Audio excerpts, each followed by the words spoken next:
मी राजेंद्र बोबडे, राहणार कामोठे. मला सततची डोकेदुखी होती. नंतर MRI केल्यानंतर निदर्शनास आले की ब्रेन ट्यूमर आहे. मेडिकवर हॉस्पिटल भारती विद्यापीठ खारघर येथे मी ॲडमिट झालो.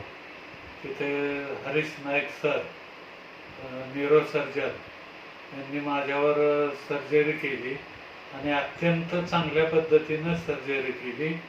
कसलाही मला त्रास झाला नाही आणि एकदम व्यवस्थित पद्धतीने माझ्यावर सर्जरी होऊन मी पूर्णपणे बरा झालो.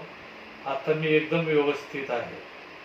नाईक सरांनी एकदम व्यवस्थितपणे सर्जरी केल्यामुळे मी एकदम आता चांगल्या अवस्थेत आहे.